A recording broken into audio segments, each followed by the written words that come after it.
Good evening everyone. My name is Karishma Chauhan, and in this video we will do the articles starting from article 1 to 51. article 1 to 51. 52 से I think हमने 151 तक और 123 तक, yes 123 तक हम cover कर चुके हैं लास्ट 3 वीडियोस में. इस वीडियो में हम पार्ट 1 करेंगे, पार्ट 2 करेंगे, पार्ट 3 करेंगे, as well as part 4 DPSP भी करेंगे. ठीक है, स्टार्ट करते हैं पार्ट 1 से. पार्ट 1 में क्या आता है? Union and it's territory. सबसे पहले क्या होगा पार्ट 1 में? पार्ट 1 में हम देखेंगे कि हमारा जो स्टेट्स है, जो सेंटर है, यूनियन कैसे फॉर्म हो रहा है. ठीक है, तो पार्ट 1 में यूनियन एंड इट्स टेरिटरी दी हुई है. सबसे पहले क्या होगा? आर्टिकल 1 आता है. आर्टिकल 1 में हम क्या करेंगे? नेम की बात करेंगे, name and territory of the union. ठीक है, सबसे पहले नाम रखा जाता है. आर्टिकल 2 में एडमिशन और एस्टेब्लिशमेंट की बात करेंगे हम न्यू स्टेट्स की. किसकी? न्यू स्टेट्स की. सबसे पहले क्या हुआ? नेम रखा गया, name and territory of the union. Article 2 में हमने बात की एडमिशन करा देते हैं. अब इसका नाम रख दिया गया, अभी इतना बड़ा हो गया कि हम इसका एडमिशन करा सकते हैं. तो न्यू स्टेट्स का एडमिशन और एस्टेब्लिशमेंट आर्टिकल 2 के अंदर आएगा. 2A के अंदर ये एक स्पेसिफिक आर्टिकल है जो सिक्किम की बात करता है. आर्टिकल 2A के अंदर सिक्किम आएगा. Sikkim to be associated with the union. Sikkim किससे एसोसिएट है? यूनियन से एसोसिएटेड है. Next article is article 3. Article 3 किसकी बात करेगा? फिदा की. ठीक है, पहले पढ़ लेते हैं क्या दिया है, मैं फिर फिदा की फुल फॉर्म बताती हूँ आपको. Formation of new states, alteration of areas, boundaries or names of existing state. Article 2 किसके बारे में बात कर रहा था? आर्टिकल 2 बात कर रहा था न्यू स्टेट्स के एडमिशन और एस्टेब्लिशमेंट की. आर्टिकल 3 किसकी बात कर रहा है? आर्टिकल 3 बात कर रहा है formation of new states and alteration of areas, boundaries or names of existing states जो पहले से हैं. फिदा की फुल फॉर्म क्या है? Formation, increase area, decrease area. 2A दिए हुए हैं, इसका मतलब है ऑल्टर द एरिया, इसका मीन है alter the name. Okay, formation, increase, decrease, alter the area and alter the name. ये आर्टिकल 3 में दिया हुआ है. नाउ आर्टिकल 4, इसमें क्या कहा है? Laws made under article 2 and 3. Article 2 and 3 के अंदर जो लॉज बने हुए हैं, provide for the amendment of the first and the fourth schedule. किसकी अमेंडमेंट के लिए प्रोवाइड करते हैं? फोर्थ शेड्यूल के लिए और फर्स्ट शेड्यूल के लिए. शेड्यूल्स में आपको बाद में कराऊंगी, उसमें देखना. फोर्थ शेड्यूल में राज्यसभा के बारे में दिया हुआ है, सीट्स के बारे में. फर्स्ट शेड्यूल में दिया हुआ है टेरिटरीज के बारे में. ओके, फोर्थ शेड्यूल में राज्यसभा की सीट्स के बारे में, फर्स्ट में टेरिटरीज के बारे में दिया हुआ है. हमने 4 आर्टिकल पढ़ लिए. पार्ट 1 में क्या आता है? Union and it's territory. Start होता है आर्टिकल 1 से, एंड करता है आर्टिकल 4 पर. ओके, इसका एक निमोनिक बनाया है मैंने, आप ये देख सकते हैं. ना सफल, नसफॉल कर सकते हैं या नसफोल कर लो इसे, या ना सफल कर लो.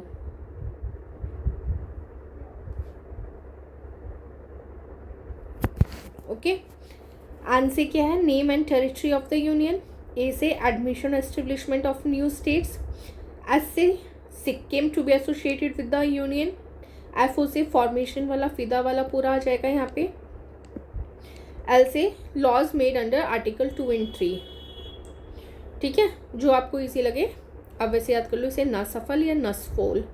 Okay, now moving towards part 2 of the constitution. Part 2 में क्या आती है? सिटीजनशिप आती है, जिसमें आर्टिकल्स आते हैं from 5 to 11. 6 articles, 7 articles. Article 5 हम सिटीजनशिप की बात कर रहे हैं, तो आर्टिकल 5 किसकी बात करेगा? जब कॉन्स्टिट्यूशन कमेंसमेंट में आया था, at the commencement of the constitution, उस टाइम पे किस किस के पास सिटीजनशिप थी, उसके बारे में आर्टिकल 5 बात करता है। बहुत इजी वे में समझा रही हूँ, इसको ऐसे ही याद कर लेना। आर्टिकल 5 किसकी बात करेगा? जब कॉन्स्टिट्यूशन कमेंसमेंट हुआ था तो उस टाइम पे किस किस के पास सिटीजनशिप थी इंडिया की। नेक्स्ट आर्टिकल में हम आएंगे। Next article is 6 which talks about rights of citizenship of certain persons who have migrated to India from Pakistan. अब यहाँ पे कुछ लोगों को सिटीजनशिप मिल गई जो कॉन्स्टिट्यूशन कमेंसमेंट के टाइम पर थे, कुछ रह गए पाकिस्तान के अंदर, ठीक है। अब वो पाकिस्तान के अंदर जो रह गए, अब वो वापस आना चाहते हैं इंडिया में, ठीक है, तो वो आर्टिकल 6 के अंदर आएंगे। आर्टिकल 6 के अंदर पाकिस्तान से इंडिया आ सकते हैं, ठीक है। Article 7 right of citizenship of certain migrants to Pakistan. पहले हमने बात की जो पहले से इंडिया में थे कॉन्स्टिट्यूशन के टाइम पर, दूसरे में जो पाकिस्तान में थे बट वो इंडिया आना चाहते थे, तीसरे में जो इंडिया से पाकिस्तान चले गए थे फिर दोबारा पाकिस्तान से इंडिया आने चाहते थे, ठीक है, वो आर्टिकल 7 में है। Then article 8 talks about right of citizenship of certain person of Indian origin, person of Indian origin residing outside India, उनके लिए सिटीजनशिप के, उन्हें कैसे सिटीजनशिप मिलेगी, क्या राइट्स होंगे, वो आर्टिकल 8 में दिए हुए हैं। Article 9 talks about if he has voluntarily acquired the citizenship of any foreign state. कोई इंसान है उसने किसी और कंट्री की सिटीजनशिप वॉलंटियरली एक्वायर कर ली है तो उसकी जो इंडियन सिटीजनशिप है वो ख़त्म हो जाएगी, ओके। मेरा थोड़ा गला ख़राब है। Article 10 talks about continuance of the rights of citizenship, जो जिसके पास सिटीजनशिप है उसके राइट्स कंटिन्यू होंगे। And article 11 last article of the part 2 talks about parliament regulate करेगी right of citizenship by law. कौन रेगुलेट करेगा सिटीजनशिप को? स्टेट लेजिस्लेचर तो करेंगे नहीं, पार्लियामेंट रेगुलेट करेंगी, तो इसको ऐसे याद करो। आर्टिकल 5 में क्या दिया हुआ है? आर्टिकल 5 में दिया हुआ है citizenship at the commencement of the constitution. Framework बनाओ अपने माइंड में, पहले जो पहले से अवेलेबल हैं उनकी सिटीजनशिप। 6 में क्या होगा? जो पाकिस्तान से इंडिया आना चाहते हैं, पाकिस्तान में रह गए थे पर इंडिया आना चाहते हैं। 7 जो इंडिया से पाकिस्तान चले गए थे पर वो रिटर्न होना चाहते हैं इंडिया को। कुछ जब डिवीज़न हुआ था तो कुछ लोग पाकिस्तान चले गए थे, कुछ लोग इंडिया आ गए थे, ठीक है। जो पाकिस्तान चले गए थे वो वापस इंडिया आएंगे आर्टिकल 7 के अंडर। आर्टिकल 8 में क्या दिया हुआ है? जो पर्सन ऑफ इंडियन ओरिजिन है उनके राइट्स दिए हुए हैं सिटीजनशिप के। आर्टिकल 9 में दिया हुआ है वॉलेंटरली अगर कोई एक्वायर कर ले सिटीजनशिप एनी फॉरेन स्टेट्स तो उसकी सिटीजनशिप इंडियन वाली ख़त्म हो जाएगी। 10th में 10 माने बस, ठीक है, 10 में कंटिन्यू होगा वो सब, continuance of the rights of citizenship. Article 11 में पार्लियामेंट रेगुलेट करेगी। 2 पार्ट्स पढ़ लिए हमने। पार्ट 1 में यूनियन एंड टेरिटरी, पार्ट 2 में सिटीजनशिप। 1 to 11 आर्टिकल आपको याद हो गया। Now moving towards part 3। Part 3 सबसे इम्पॉर्टेंट पार्ट है कॉन्स्टिट्यूशन का, fundamental rights. Article 12 to 35 talks about fundamental rights. Fundamental rights कौन से होते हैं?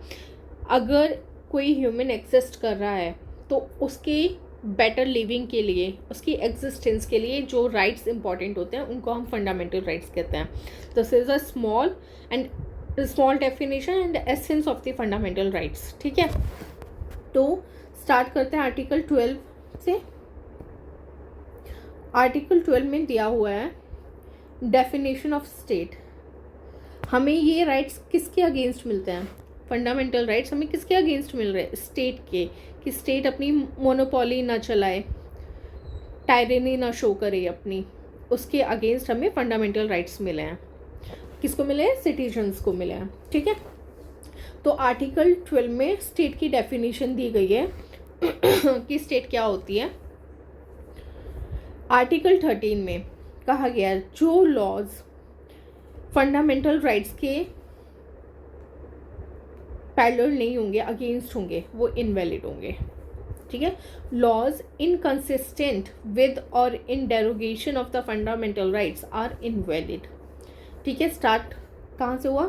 12 से स्टार्ट हुआ। 12 में स्टेट की डेफिनेशन दी गई है और 13 में इनवैलिड बताया गया है लॉज को जो इनकंसिस्टेंट है विद और इन डेरोगेशन है फंडामेंटल राइट्स के। राइट्स को डिवाइड किया हुआ है, rights to equality, rights to freedom, right against exploitation, right to freedom of relation, cultural and educational rights and right to constitutional remedies। 6 part में divide किया है। पहले 7 पार्ट्स में था but right to property remove कर दिया गया।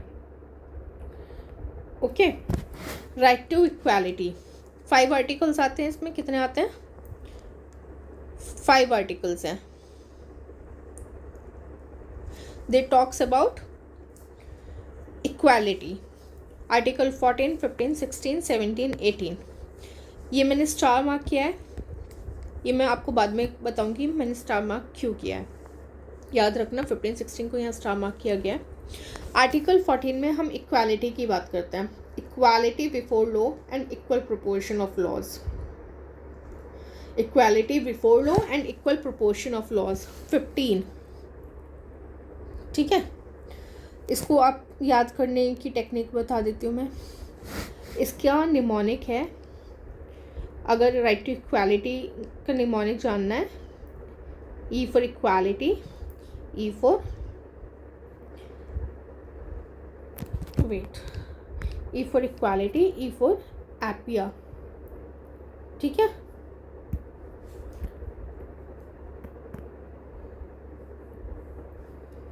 ईपिया, एपिया, whatever it is. Right to equality में अगर बात करेंगे तो ईपिया आएगी। ठीक है, सबसे पहले आएगा equality before law, E for equality before law, equal proportion of law. Okay, wait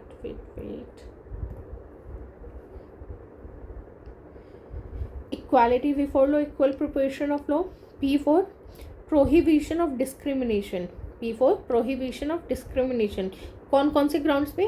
religion, race, caste, sex and place of birth. सिर्फ इन पांचों पे डिस्क्रिमिनेशन नहीं हो सकता है। Next E equality of opportunity की बात करता है।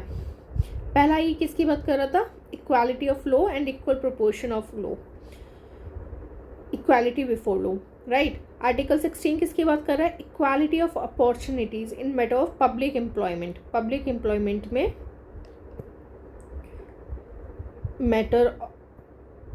मैटर ऑफ पब्लिक एम्प्लॉयमेंट में अपॉर्चुनिटी की बात कर रहा है कि इक्वल अपॉर्चुनिटी मिलनी चाहिए हर किसी को। A abolition of untouchability, abolition of untouchability. ठीक है, 18th एबॉलिशन ऑफ टाइटल्स। कैसे याद रखेंगे आप फंडामेंटल राइट्स के? राइट ऑफ इक्वालिटी को एपिया से। ठीक है, राइट टू इक्वालिटी एपिया। 14, 15, 16, 17, 18 हो गया। प्रोहिबिशन ऑफ डिस्क्रिमिनेशन सिर्फ इन 5 कंडीशंस पे: रिलीजन, रेस, कास्ट, सेक्स और place of birth. Equality of opportunity, abolition of untouchability and abolition of titles. Now next, right to freedom. हमने पार्ट 3 में फंडामेंटल राइट्स के articles पढ़ने 12 to 35। कितने articles हो गए? हमने 12 से 18 तक कर लिए। Now 19 to 22 right to freedom. ठीक है, article 19 most important article. Questions mostly यहाँ से फॉर्म होते हैं इस आर्टिकल से। 6 राइट दिए हुए हैं इसमें। आर्टिकल 19 में 6 राइट्स दिए हुए हैं। इसका निमोनिक है सा MRP,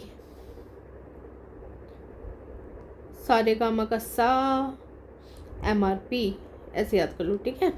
सारेगामापा का MRP क्या है, प्राइस क्या है, सा MRP।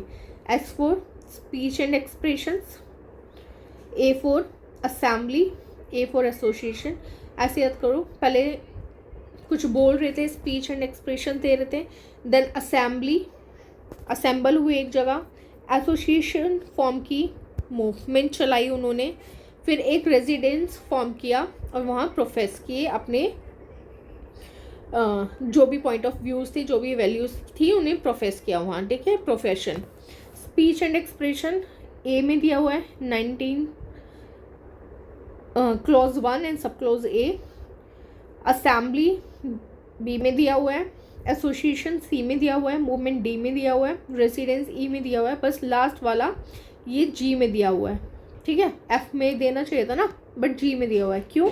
क्योंकि एफ में प्रॉपर्टी का प्रोटेक्शन था, ठीक है। Now article 20, article 20 and article 22, इनमें कन्फ्यूज़न होती है, किस में कन्विक्शन है और किस में डिटेंशन है, ठीक है। ऐसे याद रखना, सी पहले आता है तो कन्विक्शन वाला पहले आएगा, डिटेंशन डी बाद में आता है तो डिटेंशन वाला बाद में आएगा, ओके। आर्टिकल 21 सबको पता है कितना इंपॉर्टेंट आर्टिकल, और सबको याद भी होना चाहिए। प्रोटेक्शन करता है किसकी, लाइफ एंड लिबर्टी की। हमारा प्रोटेक्शन कौन कर रहा है, आर्टिकल 21 कर रहा है, protection of life and liberty. Article 21A किसकी बात कर रहे हैं, राइट टू एलिमेंट्री एजुकेशन की बात कर रहा है। आर्टिकल 21A जिसको हमने ऐड किया था कौन से अमेंडमेंट एक्ट से, 86 कॉन्स्टिट्यूशन अमेंडमेंट एक्ट 2002, इसने ऐड किया है एलिमेंट्री एजुकेशन को 6 to 14 ईयर्स तक, ठीक है। पढ़ लिए हमने चारों आर्टिकल राइट टू फ्रीडम के 19 to 22। 19 में 6 राइट्स की प्रोटेक्शन है, सा MRP, ठीक है। आर्टिकल 20 में कन्विक्शन आएगा, 22 में डिटेंशन आएगा। 21 आर्टिकल 21 लाइफ एंड लिबर्टी की बात करता है, और आर्टिकल 21A एलिमेंट्री एजुकेशन की बात करता है, ठीक है। ये इंपॉर्टेंट अमेंडमेंट एक्ट है, इसको याद रखना, क्वेश्चंस आ जाते हैं इससे। देन राइट अगेंस्ट एक्सप्लॉइटेशन, सबसे पहले क्या आया था, इक्वालिटी की बात की थी हमने, 5 आर्टिकल्स आए, दे टॉक्ड अबाउट इक्वालिटी, ठीक है। फिर आया फ्रीडम की बात की हमने इक्वालिटी के बाद। अब हम करेंगे exploitation, right against exploitation. 2 articles हैं, 23 एंड 24। 23-24 साल की एज में एक्सप्लॉइटेशन होता है ना, फैक्ट्रीज में वर्कर्स का एक्सप्लॉइटेशन होता है, ठीक है, बच्चों का एक्सप्लॉइटेशन होता है। 23 की एंड 24 की एज में 25 होने से पहले 2 साल एक्सप्लॉइटेशन होता है, आप ऐसे याद कर सकते हैं इसको। प्रोहिबिशन ऑफ ट्रैफिक, आर्टिकल 3 क्या बात कर 23 क्या बात कर रहा है, ट्रैफिक का प्रोहिबिशन करेंगे। ट्रैफिकिंग होती है ना, human trafficking and forced labour, इसका प्रोहिबिशन करेंगे हम। जब ट्रैफिकिंग नहीं हुई तो चिल्ड्रंस की एम्प्लॉयमेंट अपने आप ही रुक जाएगी। आर्टिकल 24 किसकी बात कर रहा है, prohibition of employment of children in factories, ठीक है। सबसे पहले क्या करेंगे हम, ट्रैफिकिंग रोकेंगे। ट्रैफिकिंग रुक गई तो बच्चा ही नहीं आएगा, ट्रैफिक होके जो बच्चे आते हैं तो एम्प्लॉयमेंट कैसे कराएंगे आप उनसे। आर्टिकल 23, 24 किसकी बात कर रहे हैं, राइट अगेंस्ट एक्सप्लॉइटेशन। क्या पढ़ लिया हमने, सबसे पहले equality, then freedom, then exploitation, now religion.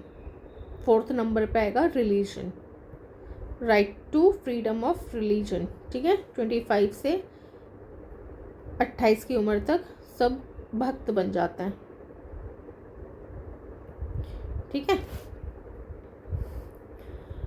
20 ये right to freedom of religion का निमोनिक है कैंपा। राइट टू इक्वालिटी का क्या था, एपिया, एपिया था ना। E4 क्या था, इक्वालिटी बिफोर लॉ। P4 क्या था, prohibition of discrimination on the basis of religion, race, caste, sex और place of work. Next E क्या था, equality of opportunity in matters of public employment. और 2 A थे, abolition of untouchability and abolition of titles, right. इसका है कैंपा, C for conscience, freedom of conscience and free profession, practice and propagation of religion, ठीक है। M for freedom to manage religious affair, manage का M का manage, okay. P for payment of taxes, इसकी freedom है। A for attending religious instruction, ये compulsory नहीं है, इसकी भी फ्रीडम है, हो गए। C for freedom of conscience, M for freedom to manage religious affairs, P for payment of taxes and promotion of any religion, A for attending religious instruction or worship in certain educational institutions, की भी freedom है। ज़रूरी नहीं है ना कि कहीं पे कुरान पढ़ाई जा रही है तो वहाँ पे हिंदू जो बच्चा है वो जाके उसको सुने, और ऐसे ही अगर कहीं पे भगवत गीता पढ़ाई जा रही है तो कोई मुस्लिम बच्चा आके वहाँ पे पढ़े, तो इन सबसे फ्रीडम है कि आपको ऐसा करने की ज़रूरत नहीं है, ठीक है। कैंपा हो गया। आर्टिकल 29, अब हमने रिलीजन पढ़ लिया तो हम अपने कल्चर एंड एजुकेशनल राइट्स पढ़ेंगे। रिलीजन के बाद सबसे पहले हमने इक्वालिटी पढ़ी, उसके बाद इक्वालिटी की बात हुई तो हमको फ्रीडम मिल गई। फ्रीडम किसके अगेंस्ट मिल गई? एक्सप्लॉइटेशन। एक्सप्लॉइटेशन नहीं हो रहा था, हम अपने रिलीजन को फॉलो कर रहे हैं। रिलीजन के बाद culture and educational rights. Article 29 to 30 deals with cultural and educational right. सबसे पहले क्या बात करेगा आर्टिकल 29? जितने भी किसके लिए हैं ये राइट्स? ये माइनॉरिटीज़ के लिए राइट्स हैं, ठीक है। प्रोटेक्शन ऑफ लैंग्वेज, उनकी लैंग्वेज क्या को प्रोटेक्ट करना है, हमें स्क्रिप्ट को प्रोटेक्ट करना है, कल्चर को प्रोटेक्ट करना है माइनॉरिटीज़ की, ठीक है। And article 30 deals with right of minorities to establish and administer educational institutions, ठीक है।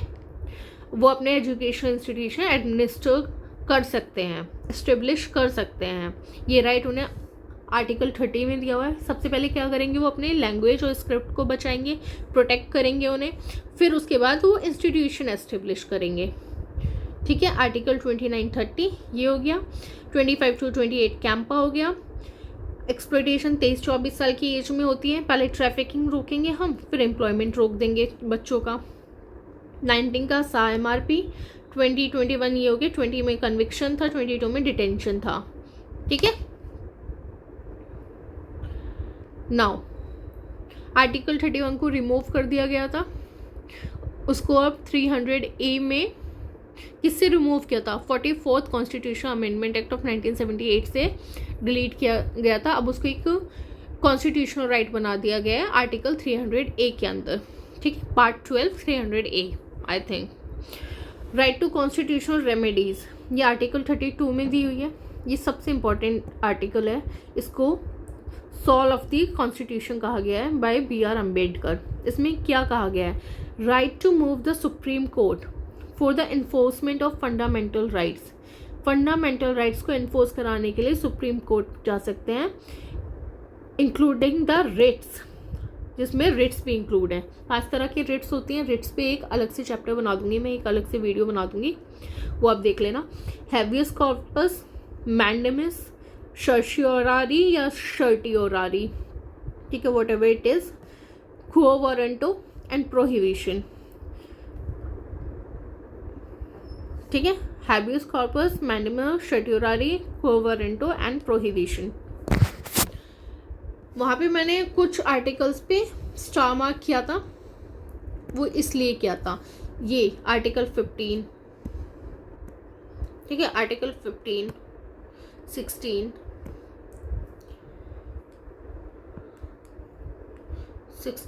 19, 29 एंड 30, ठीक है। These are the articles which are available only to the citizens. ये सिर्फ सिटीजन्स के लिए हैं। 15, 69, 29, 30, ठीक है, ओनली फॉर सिटीजन्स।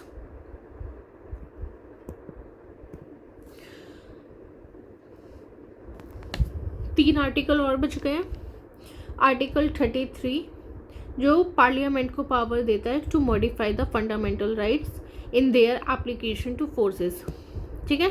मॉडिफाई करने की पावर किसके पास है? पार्लियामेंट के पास है। आर्टिकल 34 बात करता है restriction on fundamental rights while martial law is in form of any area. अगर किसी भी एरिया में मार्शल लॉ लगा हुआ है तो वहाँ पे फंडामेंटल राइट्स को रिस्ट्रिक्ट किया जा सकता है। Article 35 legislation to give effect to some of the provisions of fundamental rights। Okay 12 to 35 हमने कर लिए हैं। आई थिंक काफ़ी लंबी वीडियो हो जाएगी, तो हम DPSP नेक्स्ट वीडियो में करेंगे along with the fundamental duties. Okay, thank you for watching it. Morning everyone, this is Karishma Chauhan. In last video we had discussion over the articles of part 1, part 2 and part 3. Part 1 consists of union and its territory, part 2 consists of its about citizenship, and part 3 consists of fundamental rights. Now in today's video we will discuss about the DPSP. What is DPSP? Directive principles of state policy. ये सब हमने कर लिया है ना। Right to freedom कर लिया है हमने, राइट अगेंस्ट एक्सप्लॉयटेशन। 23-24 साल की उम्र में एक्सप्लॉयटेशन हो रहा था ना। पहले हम ट्रैफिकिंग रोकेंगे, उसके बाद एम्प्लॉयमेंट चिल्ड्रन का फैक्ट्रीज़ में। फ्रीडम ऑफ रिलीजन, रिलीजन में हमने कैंपा पढ़ा था, याद रखना। रिलीजन कैंपा, कैंपा एक सोडा की बॉटल आती थी पहले, जैसे अभी कोको कोला आती है वैसे कैंपा भी आती थी, वैसे याद कर सकते हो आप। Right to freedom of religion को कैंपा से। C for conscience, freedom of conscience and free profession, practice and propagation of religion. M for manage religious affairs. P for payment of taxes and promotion of any religion, इससे freedom मिल जाती है इनको। और A for attending religious instruction, इससे भी freedom है इन्हें। Cultural and educational right. Then article 32 right to constitutional remedies. Fundamental rights only to citizens, ये याद रखना। 15, 16, 19, 29, 30, ठीक है, ये मिले हुए हैं। 15, 16, 19, 29, 30। अगर नंबर पूछ लें कितने हैं, तो 5 आर्टिकल्स ऐसे हैं जो सिर्फ सिटीजन्स के लिए हैं। 15, 16, कौन कौन से आ रहे हैं? 15, 16 कौन से आर्टिकल्स हैं याद करो। इक्वालिटी वाले में एपिया बताया था ना मैंने, राइट टू इक्वालिटी में एपिया, ये 14 था, ये 15 था। 15 पे क्या था? Prohibition of discrimination on the grounds of religion, race, caste, sex and place of birth. 16 क्या था? एम्प्लॉयमेंट की अपॉर्चुनिटीज़ थी, ठीक है, equal opportunities of employment. Then 19 में क्या था? राइट टू फ्रीडम का फर्स्ट आर्टिकल है 19। Speech and expression, association, assembly, पहले असेंबली आएगा देन एसोसिएशन। MRP मैंने याद कराया था आपको, ठीक है। M for movement, R for residence and P for profession. Then 29, 30 ये हैं cultural and educational rights of minorities. This cultural and educational rights of minorities. तो आज हम स्टार्ट करते हैं अपने टॉपिक को। DPSP's today's topic directive principles of state policy. कितने आर्टिकल्स आते हैं इसमें? Article 36 to 51। सॉरी, आपको याद होगा फंडामेंटल राइट्स हमने स्टार्ट किए थे, उसमें जो फर्स्ट आर्टिकल था आर्टिकल 12, वो भी स्टेट की डेफिनेशन दे रहा था। यहाँ पे DPSP का first article that is article 36, वो भी DPSP की डेफिनेशन दे रहा है, डेफिनेशन ऑफ स्टेट। आर्टिकल 37 ये डील करता है application of the principle contained in this part. जो इस पार्ट में आर्टिकल्स हैं उनके एप्लीकेशन, उसमें जो प्रिंसिपल्स दिए हुए हैं उनकी एप्लीकेशन की बात करता है, ठीक है। वहाँ 13 क्या बात कर रहा था कि जो भी लॉज फंडामेंटल राइट्स के अगेंस्ट हैं या इनकन्सिस्टेंट हैं with fundamental rights, they all are arbitrarily, ठीक है, they all are illegal. What is the exact term? Just wait, invalid, they are invalid, okay. तो मेन हमारे आर्टिकल स्टार्ट होंगे article 38 से। 36, 37 हमने पढ़ लिया, डेफिनेशन ऑफ स्टेट दी हुई है। 37 में application of the principles content in this part, ठीक है। Now we will start from article 38। अगर आपने थोड़ा सा भी DPS भी पढ़ा है तो उस पर आपको पता होगा कि इन आर्टिकल्स को 3 पार्ट्स में डिवाइड किया गया है, socialist based on socialist principle, then Gandhian principle and the last one liberal intellectual principles. मेरा गला कुछ ज़्यादा ही ख़राब है, आई एम सॉरी। हम पहला आर्टिकल देखते हैं, आर्टिकल 38 क्या बात कर रहा है ये। सबसे पहले DPSP का स्टेट का डेफिनेशन एप्लीकेशन हो गई। तो अब जो सबसे पहले आर्टिकल आएगा 38 किसकी बात करेगा, वो सोशलिस्ट प्रिंसिपल का आर्टिकल है ये, तो सोशल ऑर्डर सिक्योर करने की बात करेगा। याद रखना 36 37 के बाद जो पहला आर्टिकल है वो सोशलिस्ट प्रिंसिपल पे बेस्ड है। तो किसकी बात करेगा, state to secure a social order for the promotion of welfare of the people, welfare चाहेगा पीपल का, ठीक है। उसके जस्ट बाद वाला article 39, it is also based on socialist principles. ये बात करता है certain principles of policy to be followed by the state, ठीक है। इसमें कुछ आर्टिकल दिए हुए हैं, कुछ आर्टिकल नहीं कुछ पार्ट्स दिए हुए हैं, 6 पार्ट्स हैं इसके अंदर।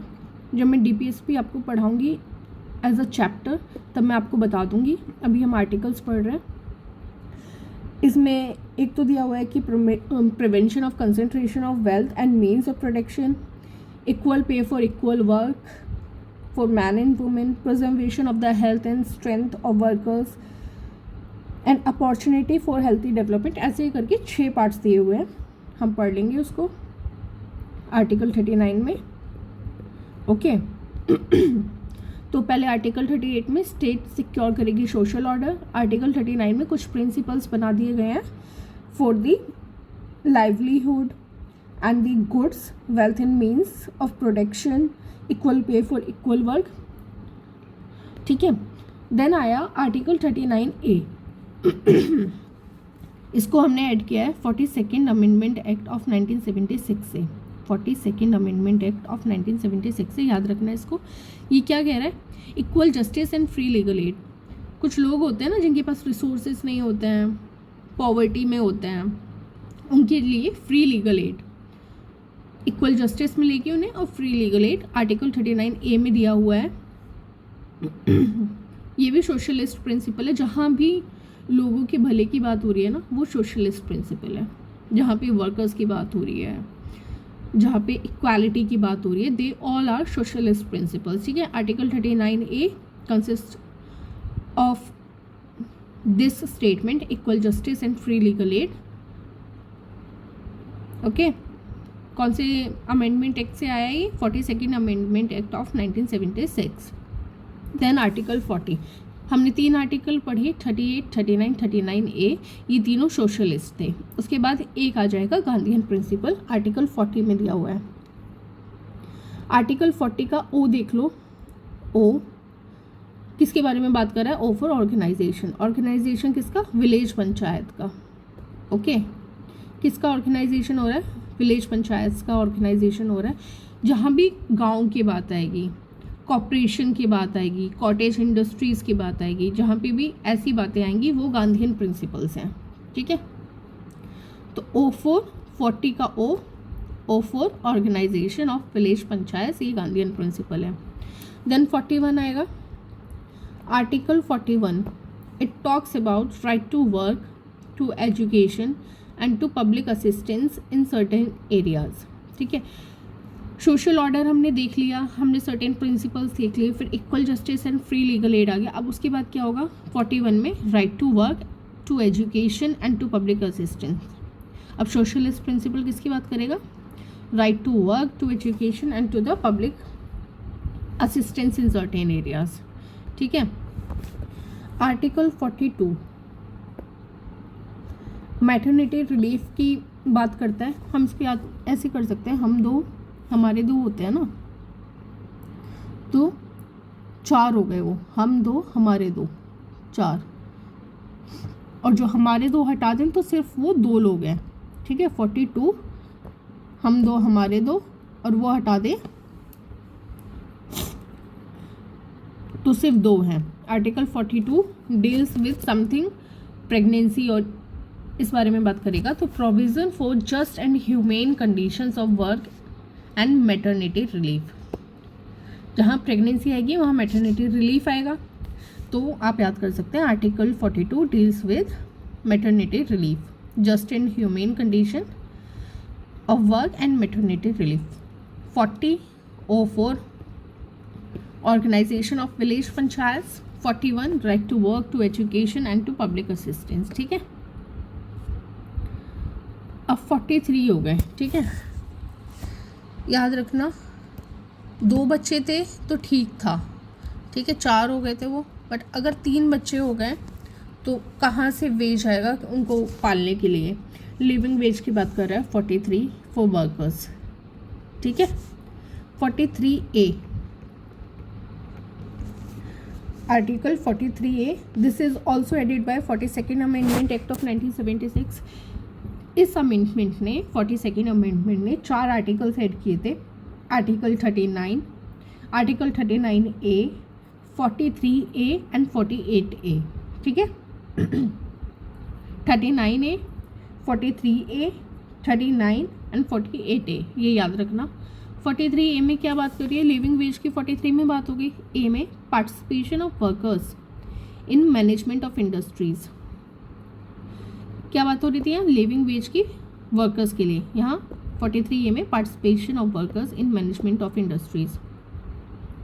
ठीक है, 43 का एक 43B भी है, याद है आपको 43B, 97th अमेंडमेंट एक्ट से इसको ऐड किया गया था। 97th amendment act of 2011 cooperative societies की बात करता है। कोऑपरेटिव सोसाइटीज़ की बात करेगा तो गांधीयन प्रिंसिपल है, मैंने बताया था ना आपकी।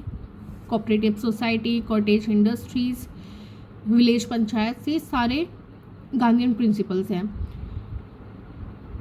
43 and 43A, okay, these are socialist principles.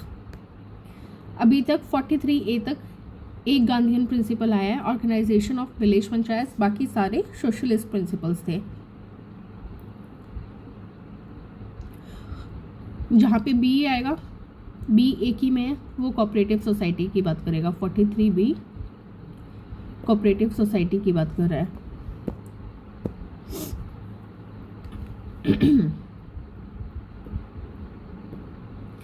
44 most important article and most common one. Article 44 uniform civil code की बात करता है फॉर द सिटीजन्स। अब यहाँ पे सिटीजन्स आ गए, जहाँ पे भी सिटीजन्स के बारे में बात हो रही होगी, इंटरनेशनल किसी चीज़ के बारे में बात हो रही होगी, या सिटीजन्स की एजुकेशन के बारे में बात हो रही होगी, वो सारे लिबरल इंटेलेक्चुअल हैं। ठीक है, वो सारे कौन से प्रिंसिपल्स पे बेस्ड है, लिबरल इंटेलेक्चुअल प्रिंसिपल्स पे बेस्ड है। आर्टिकल 45 आपको याद रखना है, article 45 deals with the provision of early childhood care and education to children below the age of 6 years. Below 6 years, यहाँ पे एज में प्रॉब्लम क्रिएट करते हैं क्वेश्चंस में। 6 to 14 दे देंगे। 6 to 14 हमने कहाँ पढ़ा है, आर्टिकल 21A में पढ़ा है ना हमने, राइट टू एलिमेंट्री एजुकेशन में। बट यहाँ पे सिर्फ 6 ईयर्स तक का है। 45 आर्टिकल है और 6 ईयर एज है। 4, 5, 6, okay. Provision of early childhood care and education to children below the age of 6 years. Now article 46 किसके बारे में बात कर रहा है ये, education and economic interest of SC, ST and other weaker sections. 45 में हमने किसकी एजुकेशन और चाइल्डहुड केयर की बात कर ली, चिल्ड्रंस की जो 6 साल से छोटे हैं। नेक्स्ट आर्टिकल में हम इकोनॉमिक इंटरेस्ट और एजुकेशनल इंटरेस्ट की बात करेंगे, SC, STs की एंड अदर वीकर सेक्शंस की।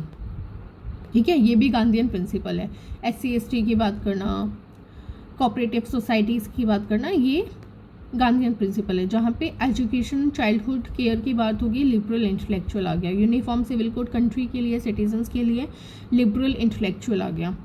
नाउ आर्टिकल 47, आर्टिकल 47 में 2 प्रिंसिपल्स हैं, 2 स्टेटमेंट्स हैं। एक सोशलिस्ट प्रिंसिपल पे बेस्ड है, एक गांधीयन प्रिंसिपल पे बेस्ड है। 47 duty of state to raise the level of nutrition, ये स्टेट की ड्यूटी है कि लेवल ऑफ न्यूट्रिशन को इंक्रीज किया जाए, रेज किया जाए, ठीक है। And the standard of living of a person and to improve public health, किसकी ड्यूटी है? ये स्टेट की है। 47 में दिया हुआ है to raise the level of nutrition, nutrition का लेवल बढ़ाएं, standard of living of a person increase करें एंड पब्लिक हेल्थ को इम्प्रूव करें।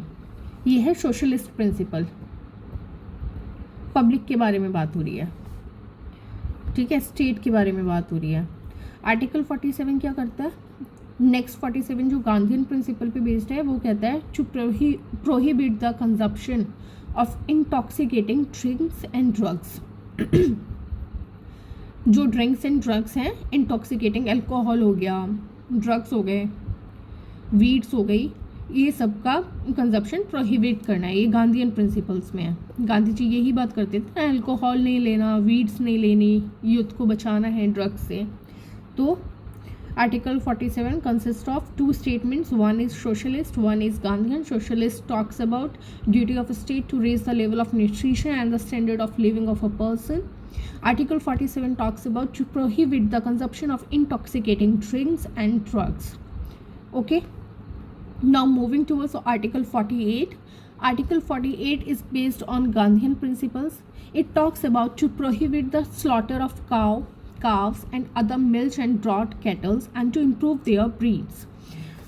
तो आर्टिकल 48 में क्या कहा है कि काव का स्लॉटर नहीं कर सकते हम, ठीक है, उन्हें काट नहीं सकते, काव का, काव्स का, ऐसे एनिमल्स का जो दूध देते हैं, ठीक है, ये 48 में कहा गया है। इसको हम ऐसे याद रख सकते हैं 4 and 0 organisation of village panchayat था, ठीक है, organisation of village panchayat article 40 में दिया हुआ था। ये टाइम पे कभी काम ही नहीं करता है।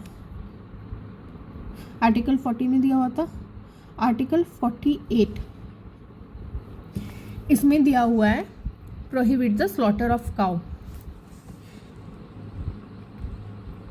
8 को एज अ इन्फिनिटी सिंबल मान सकते हैं आप।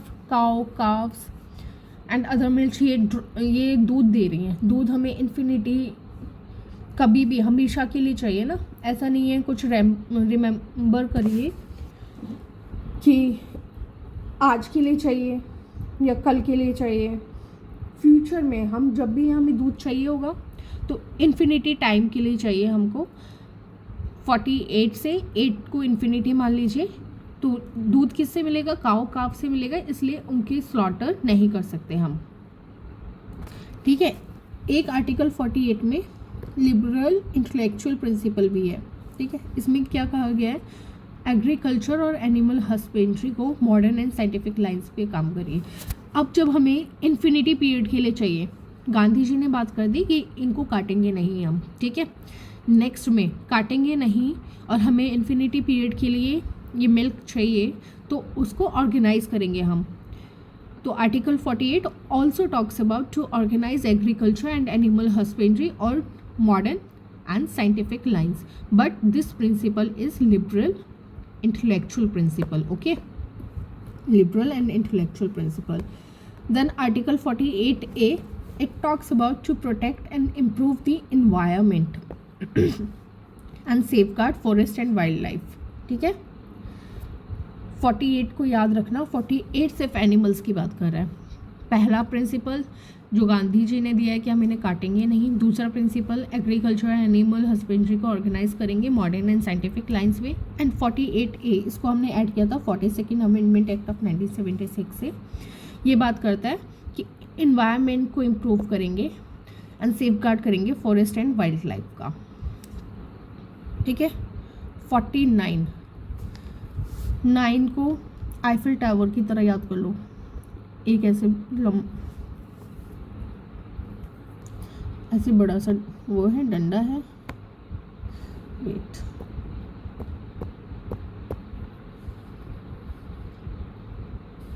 ठीक है, बड़ा सा डंडा है, यहाँ पे कुछ बना हुआ है ऐसे, या लैंप से याद कर लो, ठीक है।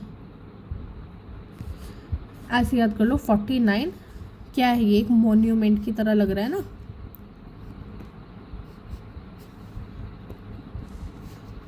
मॉन्यूमेंट की तरह लग रहा है ये, ठीक है। To protect monuments, places and objects of artistic or historic interest which are declare to be of national importance. Safeguard करना है हमको मॉन्यूमेंट्स और प्लेसेस का, एंड ऑब्जेक्ट्स ऑफ आर्टिस्टिक, जिसका कोई हिस्टोरिक इंटरेस्ट हो, which are declare to be of national importance, इनको protect करना है हमें। आर्टिकल 49, 9 को ऐसे मॉन्यूमेंट की तरह याद कर लेना है। आर्टिकल 50 50 करते हैं, इसको ऐसे याद करो, हम 50 करेंगे, सेपरेट कर देंगे जुडिशियरी को एग्जीक्यूटिव से, आधा जुडिशरी रख लेगी, आधा एग्जीक्यूटिव रख लेगी, 50-50, ठीक है। Article 51 last article of DPSP, it talks about to promote international peace and security. International peace and security मतलब इंटरनेशनल रिलेशंस की बात कर रहा है ये, इंटरनेशनल पीस एंड सिक्योरिटी, ये लिबरल इंटेलेक्चुअल प्रिंसिपल है और बात करता है to promote international peace and security. This is all about DPSP। 42nd amendment act of 1976 4 articles को ऐड करता है, 39, 39A, 43A, 48A, ठीक है। 44th अमेंडमेंट किसके बारे में बात कर रहा है, आर्टिकल 38 के बारे में। आर्टिकल 38 किसने ऐड किया है, 44th अमेंडमेंट एक्ट ऑफ 1978 ने,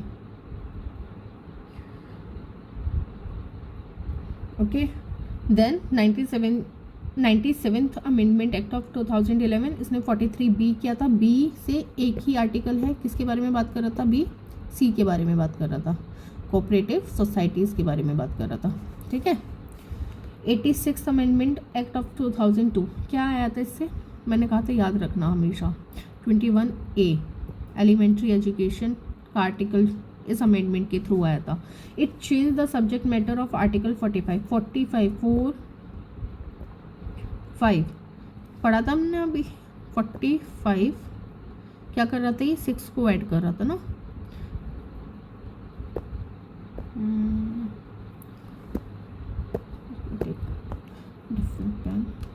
4, 5, 6 की बात कर रहा था। 6 से क्या था, 6 ईयर की एज तक चाइल्डहुड केयर एंड एजुकेशन, ठीक है।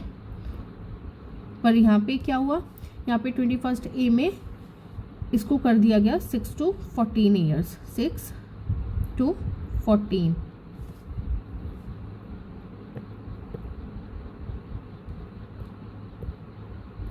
ओके।